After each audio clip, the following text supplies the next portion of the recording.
అయిందని లేకపోతే ఇలా శోభిత అనే మేమిద్దరం విడిపోవడానికి కారణము వీళ్ళిద్దరూ ఎప్పటి నుంచో 6 ఏళ్ళ నుంచి వీళ్ళిద్దరికి పరిచయం ఉంది. ఇలాగా ఒక స్టోరీ అల్లేసి చెబుతున్నాను. నిన్న నాగార్జున కూడా ఒక వెబ్సైట్కి ఇంటర్వ్యూ ఇచ్చినప్పుడు శోభిత నాగ చైతన్య 2 ఏళ్ళ నుంచే వాళ్ళకి పరిచయము, నాకు ఆ అమ్మాయి 6 ఏళ్ళ నుంచి పరిచయము, గూఢాచారి సినిమా అప్పటి నుంచే పరిచయం నాకు ఆ అమ్మాయి అని అతను చెప్తున్నాడు. ఎప్పుడు పరిచయం ఏంటి అనేది మనకి తెలియదు. పెళ్ళికి ముందే పరిచయం. ఇప్పుడు ఒక వెర్షన్ ఏం వస్తూ ఉందంటే అసలు వీళ్ళిద్దరూ విడిపోవడానికి శోభిత కారణం. శోభితతో ఇతను లవ్ అఫైర్ స్టార్ట్ చేశాడు, అది ఆమెకి నచ్చకుండా వెళ్ళిపోయింది అనేది ఇప్పుడు వస్తున్న ఇది. ఎందుకంటే సడన్గా అందరూ ఎందుకనో ముఖ్యంగా మిడిల్ క్లాస్ ఫ్యామిలీస్ కావచ్చు, విమెన్ కావచ్చు, సమంత వైపు సమంత విక్టిమ్ అని శోభిత ఇప్పుడు శోభిత వల్లే శోభిత వీళ్ళ కుటుంబంలో చిచ్చుపెట్టి ఇప్పుడు ఆ ప్లేస్లోకి వచ్చింది అన్నట్టుగా ఒక నేరేటివ్. ఎవరికేమీ తెలియదు. ఇక్కడ తెలియకపోయినా కూడా ఎవరి పాటికి నేను ఫేస్బుక్లో కూడా చాలా పోస్టులు చూశాను. సమంత విక్టిమ్ అని సమంత ఫోటోలు తీయడం, సమంత ఇతను ఉన్నప్పుడు తీయడం. వాళ్ళిద్దరూ వద్దనుకోని కదా విడిపోయారు. మరి మనకేం సంబంధం? వాళ్ళిద్దరూ వద్దనుకోని విడిపోయినాక అది వాళ్ళిద్దరూ మ్యూచువల్ డైవర్సే కదా. ఆమె ఏమన్నా కంటెస్ట్ చేసిందా, విడాకులు వద్దని చెప్పిందా? ఇద్దరు కలిసి మ్యూచువల్గా చేసుకున్నారు. అఫిషియల్గా కారణాలు ఇద్దరు బయట చెప్పొద్దు అనుకున్నారు. మేబీ ఇరువైపులా ఇబ్బందులు ఉండొచ్చు, ఇరువైపులా కంపాటబిలిటీ ఇష్యూస్ ఉండొచ్చు. ఆమె వేరే వీళ్ళకి నచ్చని పనులు ఆమె చేయొచ్చు, ఆమెకు నచ్చని పనులు ఇతను చేసి ఉండొచ్చు. అది వ్యక్తులతో సంబంధాలు కావచ్చు, కెరియర్ పరంగా కావచ్చు, ఏమైనా కావచ్చు.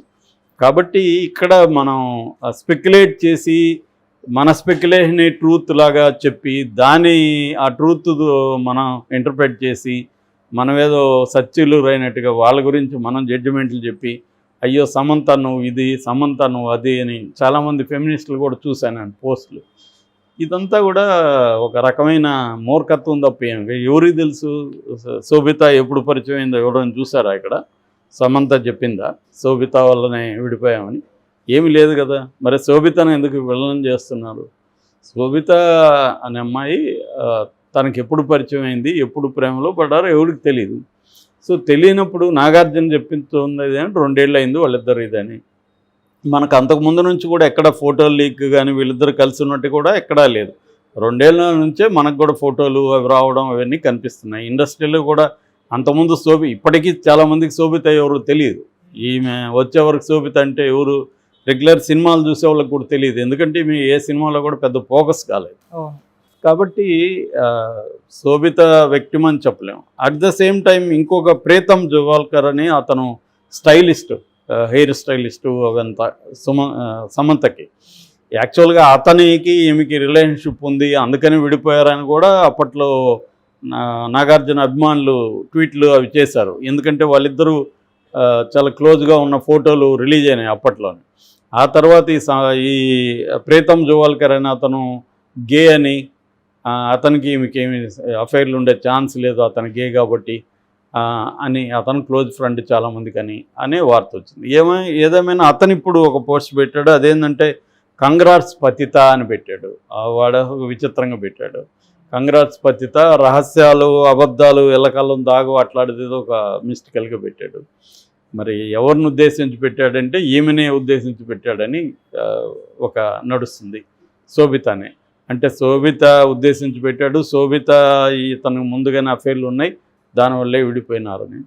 సో ఇవాళ ఇవన్నీ కామన్. ఇవాళ ఉన్న యూత్లో ఇద్దరు ప్రేమించి పెళ్లి చేసుకున్నాక వాళ్ళు ఒకరితో ఒకరే జీవితాంతం కలిసి ఉండాలనే పరిస్థితి లేదు ఇవాళ.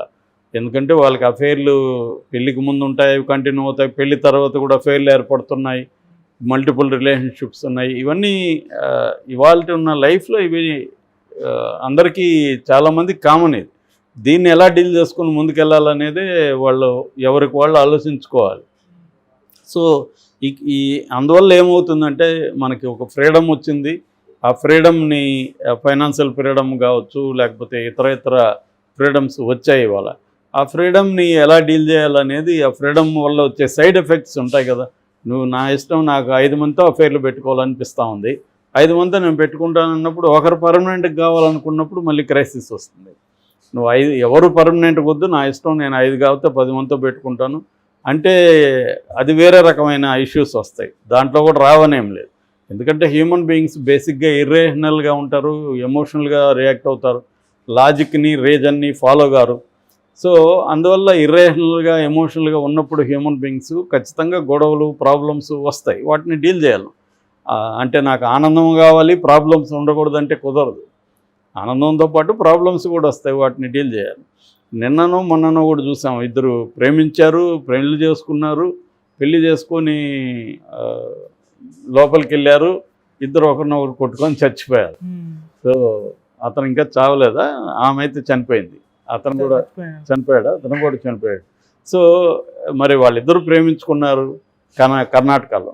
సో ఇట్లాంటివి చాలా చూస్తున్నాం. ఎందుకంటే ఇప్పుడున్న టఫ్ సిచ్యువేషన్ అబ్బాయిలకి అమ్మాయిలకి ఇద్దరికీ ఉంది.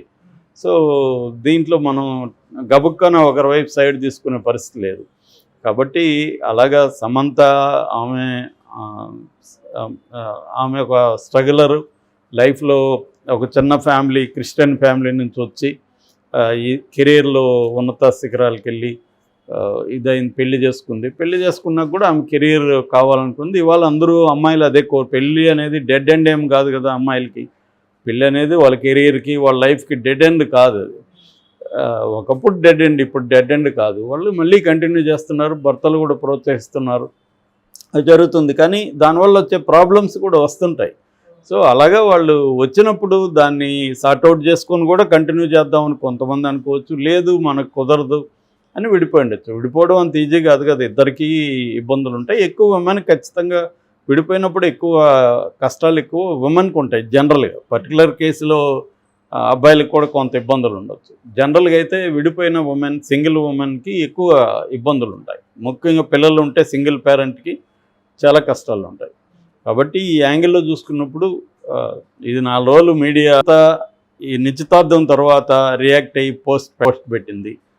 ఇట్లా అంటే ఓటమి గెలుపులు ఆమె జీవితానికి కూడా అప్లై చేసుకొని పెట్టింది. మామూలుగా సమంతకి ఈ అలవాటు ఉంది, ఎక్కడ ఏది జరిగినా రియాక్ట్ అయ్యి తన లైఫ్కి అప్లై చేసుకొని తను పెడుతూ ఉంటుంది.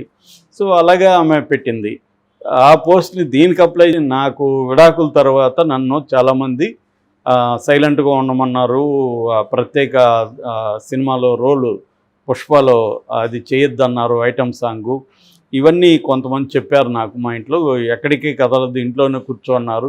నేనెందుకు ఇంట్లో కూర్చోవాలి, నేనేం తప్పు చేశాను, నా పెళ్ళికి నేను ఎంతో నా పెళ్ళిని నిలబెట్టుకోవాలని ఎంతో నేను ప్రయత్నించాను, కానీ కుదరలేదు. కుదరనప్పుడు నేను I have to move on కదా జీవితంలో, నేను నాకు నచ్చినట్టుగా నేను బతుకుతాను,